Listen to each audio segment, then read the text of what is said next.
Coming up on Network Africa, at least 17 pupils dead after Kenyan fire in a school's dormitory.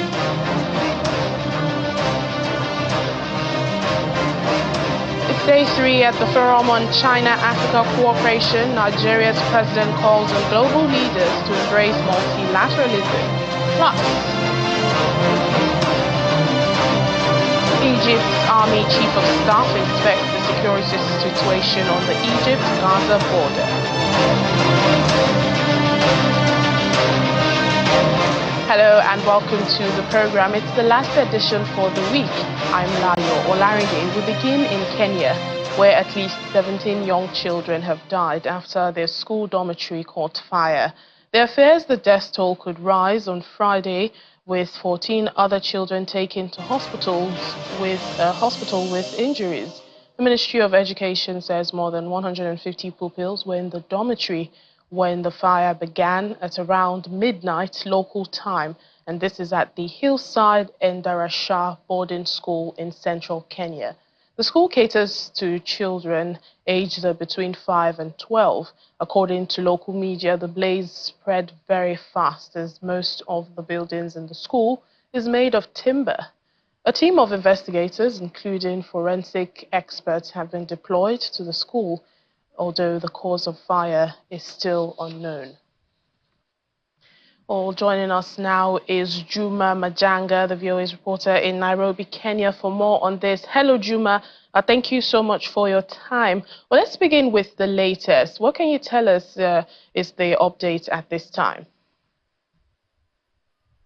Thank you, Layo. Nice to join you again, and be it with the tragic news here in Kenya today. The latest we've seen since this morning, senior government officials have visited the school in Nyeri, led by the Internal Security Minister, Professor Kithure Kindiki. We've also seen parents flocking the school in desperate attempt to locate their children. Remember, this is just the second week since the opening of schools, and this happened at night. And so in the morning, parents were flocking the school in their frantic efforts to try and locate their children. We've also seen the Kenya Red Cross set up a tent just to try and counsel these parents, counsel the students. Remember, the Ministry of Education says that this is a school that has over 800 students, and this particular dormitory had over 150 students, this particular dormitory that caught fire. So a number of students have not been accounted for up to now, but police, the government says is still continue the tracking efforts to try and locate. Remember, when the fire happened, a number of students just, you can imagine, they just ran in different directions. So, so far, the number still stands at 17, those who have died, and 14 are in different hospitals, nursing injuries, and more are not yet accounted for. Very, very sad indeed. But is there any information now, concerning what actually caused the fire? Up to now, we have not been told what caused the fire. It's not been established what caused the fire. President William Ruto himself has ordered for investigations into the incident. We've seen a contingent of police led by forensic investigators. Earlier in the morning, police spokesperson issued a statement saying that they'll send in forensic investigators in the scene to establish the cause of the fire, and they will be updating the country in the course of the day. But so far, it's now 6 here in Nairobi. We have not been told exactly what was the cause of this fire. Juma, one can only imagine the horrors the parents of these victims, are going through at this time. But have the bodies been identified? And also, what's the situation with those injured? You said they're receiving treatment at the hospital. The bodies have not yet been identified. Remember, 16 out of 17 who died were burnt beyond recognition. So it's going to take long. It's going to be a DNA sample testing before these bodies can be identified with the corresponding families. So this is going to take longer. It's only one who died while was being taken to hospital. 16 were burnt beyond recognition. So this is going to be a longer period. So far, that just started. The DNA sampling, that will be coming later. But so far, the bodies of those who died have not been identified as they burned beyond recognition. Well, finally, what does this say about the safety standards of schools, many schools in Kenya? And I'm asking this to, avoid a repeat of such incidents. That's right. This is not the first fire incident in Kenya in schools. Remember, in 2017, there was a fire incident in a dormitory school here in Nairobi where 10 girls died in a dormitory fire. So there have been task forces that have been formed to try and establish the cause of fire in schools and safety measures and guidelines. These safety measures and guidelines have been developed and they are in place. Now, the problem seems to be implementation and follow-up to ensure that they are adhered to. Because every time you have a fire incident, we see an uproar, but then these guidelines, once the story comes down, they are forgotten. So this situation is going to raise those questions. The government is going to have to answer as to why, maybe for example, why would over 150 students put in one dormitory, and whether there were enough spaces for these students who perished if they had a chance to escape, or they were sort of like just trapped in that dormitory. All right then, Juma Majanga, the VOA's reporter in Nairobi. Thank you. We leave it at that. Nigeria's President Bola Tinubu is calling on global leaders to embrace multilateralism and reject protectionism as essential steps towards achieving lasting peace, security, and stability. President Tinubu made this call while addressing a high-level meeting on peace and security at the 2024 Forum on China-Africa Cooperation in Beijing, in his capacity as the chairman of ECOWAS Authority of Heads of State and Government. As contained in a statement by his special advisor, Mr. Ajuri Ngelale, the president noted that the challenges facing today's world, ranging from food insecurity to armed conflict, can only be addressed through partnerships founded on mutual respect, fairness, and inclusiveness. President Tinubu reiterated Nigeria's commitment to promoting peace, good governance, and security across West Africa, and also highlighted the importance of confronting the root causes of conflicts, such as poverty, inequality, and social injustice. Thanks to African Union for having been very consistent in their advocating for global peace, working towards the realization of its vision for a peaceful and secure Africa, as articulated in the Agenda 2063. Your Excellencies, as the world searches for new ways to address peace and security challenges, I would say there is an urgent need to rethink approach to global governance and economic development around the world. Embracing multilateralism and rejecting protectionism, and strengthening cooperative partnership are essential if we are to achieve lasting peace, security, and stability, and prosperity for the future generations. Nigeria has played a pivotal role in ECOWAS evolution, transitioning from an economic bloc to a security framework for West Africa. Nigeria has been there. Well, Channels Television's correspondent Juliana Olainka is in China. She spoke exclusively with Mr. Wale Edun, that's Nigeria's finance minister and the coordinating minister of the economy of Nigeria, and that's on the sidelines of the 2024 Forum on China-Africa Cooperation in Beijing. Around 1990, I think the GDP per capita of Nigeria was actually ahead of China's, but they have since left us behind. And the lesson is that we have a lot of catching up to do, but they have done it in a relatively few number of years, in a couple of decades or so. And so that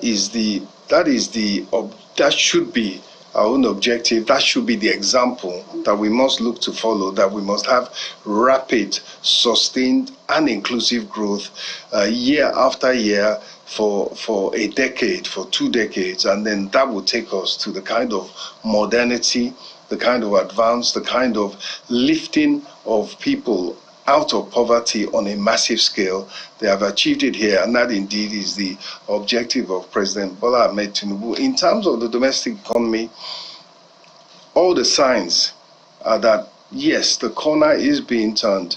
GDP in two quarters has grown, has increased, and it is above population growth. So it means that there is progress in that important front. Likewise, inflation has started coming down. The reserves are building up. The trade balance is positive. The current account is positive. So we don't have any balance of payments problem as such. And of course, we are looking to for the exchange rate to continue to stabilize, and eventually that should be able to lead to a lowering of interest rates, which again would give a boost to domestic investment. Well, Egypt's Army Chief of Staff, Lieutenant General Ahmed Khalifa, made a surprise visit to the country's border with the Gaza Strip to inspect the security situation there. Well, video posted by the Egyptian Ministry of Defense showed General Khalifa inspecting the border area and speaking with army personnel stationed in front of the Rafah border. Now, his visit comes after Israeli Prime Minister Benjamin Netanyahu said on Wednesday that Israel would only agree to a permanent ceasefire in Gaza, which guaranteed that the border area between southern Gaza and Egypt could never be used as a lifeline for Hamas. The Philadelphia corridor along the southern edge of the Gaza Strip bordering Egypt has been one of the main obstacles to a deal to halt the fighting in Gaza and also bring home the Israeli hostages in exchange for Palestinian prisoners. Well, both sides in Sudan's civil war, the army and the paramilitary Rapid Support Forces, RSF, have committed abuses that may amount to war crimes, and world powers need to send in peacekeepers and widen an arms embargo to protect civilians. Now, this is according to a UN-mandated mission which presented a 19-page UN report based on 182 interviews with survivors, their relatives, and witnesses. The chairman of the UN fact-finding mission, Mohammed Othman, calls for an independent and impartial force to be deployed without delay in Sudan, and also for the expansion of an existing UN arms embargo, which currently just applies to the western region of Darfur. We have found that the Sudanese warring parties, that mainly the Sudanese Armed Forces, SAF, and the Rapid Support Forces, RSF, and their respected allies have committed an appalling range of violations, and as my fellow expert Mona Rishwami will further detail, we found reasonable grounds to believe that many of these violations amount to international crimes. Violations established took different forms based on intersecting grounds including gender and age, and their impact will last for decades to come. The gravity of our findings and failure of the warring parties to protect civilians underscores the need for urgent and immediate intervention. Our report, therefore, calls and recommends for the deployment of an independent, impartial force to protect civilians in the country. We also call again on both sides to comply with their obligations under international law and immediately and unconditionally cease all attacks on the civilian population. We therefore call for the expansion of the existing embargo in Darfur pursuant to UN Security Council Resolution 1556 of 2004 and subsequent resolution to cover now the whole of the Sudan, to stem the supply of weapons, ammunition, and other logistics or financial support. Still to come on the program.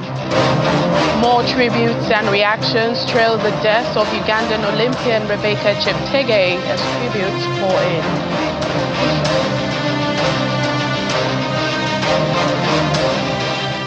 Welcome back to the program. The Democratic Republic of the Congo has received its first batch of Mpox vaccines, which health authorities hope will help curb an outbreak in the country. The Central African country of about 100 million people is at the epicenter of an Mpox outbreak that the World Health Organization declared a global public health emergency last month. A plane carrying the vaccine doses that were donated by the European Union touched down in the capital Kinshasa around 1 p.m. local time. Congo's health minister, Samuel Mulamba, says the newly arrived vaccine would be rolled out to priority provinces, and that will be the first focus of the country. Today, we received 99,100 doses, and what remains of the difference will receive it on Saturday, bringing the total to 200,000 doses. Now, regarding the second question about which region to roll out vaccinations in, we're going to start micro-planning, which means determining exactly who will receive the vaccine and where, given that we have several hot spots, as we say here. And so, these priority provinces will be our first focus.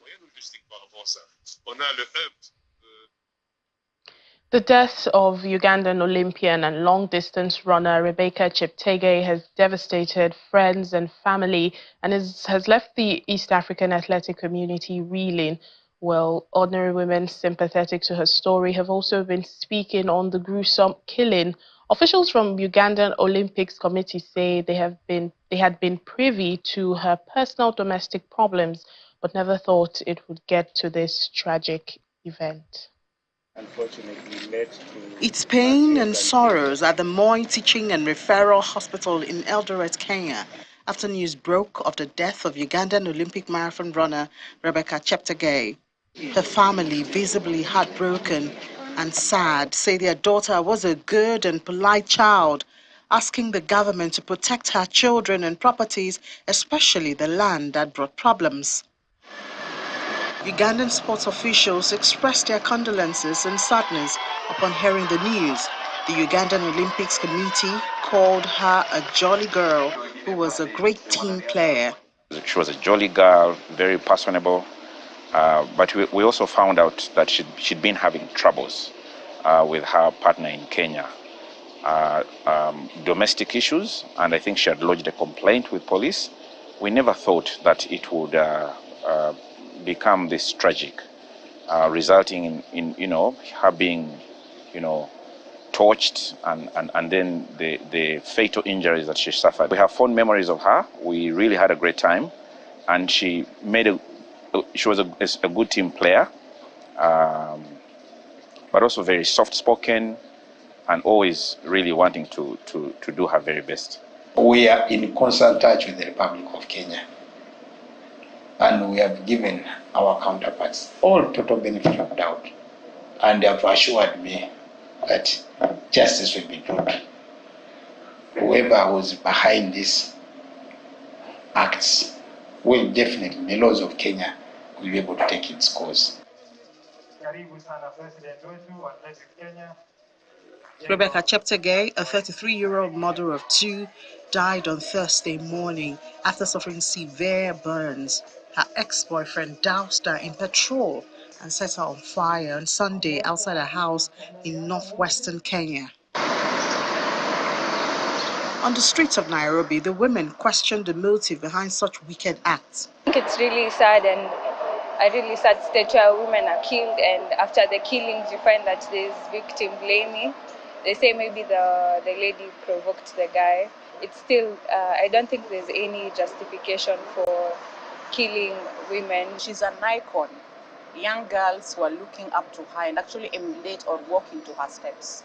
Now they'll actually have that fear that if I'm an athlete like her, at the end of the day, maybe my boyfriend will kill me. Is it because of the money, or is it jealousy, or is it the exposure for women? Meanwhile, in Kampala, Uganda, residents say it's a terrible thing to happen to any woman. That's a terrible incident to happen to any woman outside there. because I mean, these are the mothers. At the end of the day, they are the ones who basically remain with their children in most times. So it is really a hurtful situation. It was hard for a fellow lady. I feel so bad. I can't feel okay. I feel so bad. But what I know is there are many issues that lead the man to beat what? The lady. Milka Chemos Chewa is Cheptegei's fellow athlete and friend. She says it's a moment of shock and pain for her. We were with her in Paris, and even the ex-husband who banned her, I've been talking to him almost every week because the last time we talked, he told me that he's coaching now in Endebis, and he was coaching some group of athletes. So he was looking for an advice, and I gave him the advice. You can say we are still in shock, and we are in pain, especially as athletes. And this thing happening in Kenya, this is the second time an athlete is being attacked. You remember the case of Agnes Tirop. Now it has come to Rebecca, so we are not happy. Kenya and Uganda media reports that she suffered burns to more than 75% of her body in Sunday's attack. She's the third prominent sportswoman to be killed in the country since October 2021. Well, two Nigerian brothers identified as Samuel and Samson Ogoshi have been sentenced to 17 years and 6 months in a U.S. prison for teen sextortion scheme. U.S. officials accused the men from Lagos of luring an American teenager, Jordan DeMay, into sending them explicit images, pretending to be a girl his age on social media, and later blackmailing him for hundreds of dollars. Well, this led to the 17-year-old American committing suicide 6 hours after. The brothers pleaded guilty in April to conspiring to sexually exploit teenage boys in Michigan and across the U.S.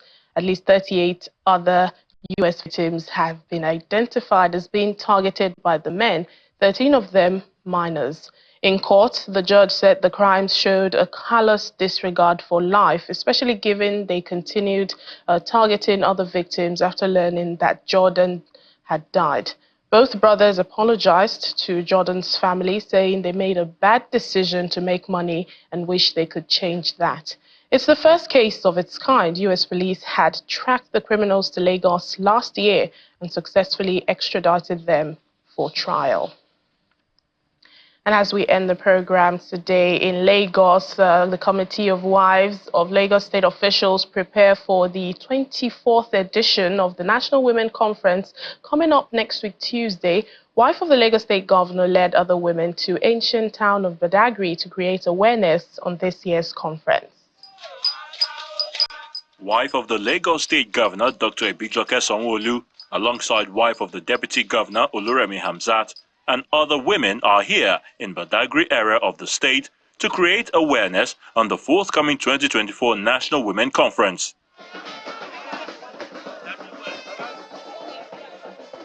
The women, all dressed in the same color, converged on the first-story building in Badagry, built in 1845, to pass the message of rising together. We are a community that has continually risen above challenges, leveraging our unique strength to foster unity, development, and progress. Our theme for this year is Soar Beyond Boundaries, Enriching Communities. And so we are here to complement all the efforts of our husbands and also to ensure that women are found in places of decision-making, policy-making, ensuring that the home front, which is very important, that we do our moral duties, but at the same time, lifting other women up. Then the awareness exercise kicks off in full gear. The women moving around Badagry community down to the Agia Tree location where the first sermon was preached in Nigeria. We are strong. We are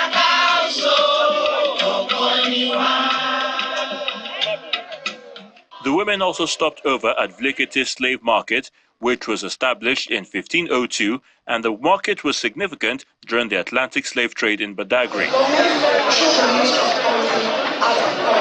Mrs. Sanwo-Olu emphasized the importance of recognizing women who have made significant contributions to their communities, drawing inspiration from the biblical figure of Esther. With this conference, we want to ensure that the topics that we're going to dwell with our seasoned facilitators and panelists that are coming, we cover different topics that are very germane and critical at this point. Things to do with food insecurity, things to do with non-communicable diseases that people know but don't know how to manage, how women nowadays can enter the political space, but they need mentors. The 24th edition of the annual National Women's Conference, with the theme Soar Beyond Boundaries, Enrich Communities, is scheduled to hold on Tuesday, 10th and Wednesday, 11th of September, which will be attended by women across the 36 states. And that's it on the program for today and for the week. Thank you so much for watching. I'm Layo Olarinde. Have a lovely weekend.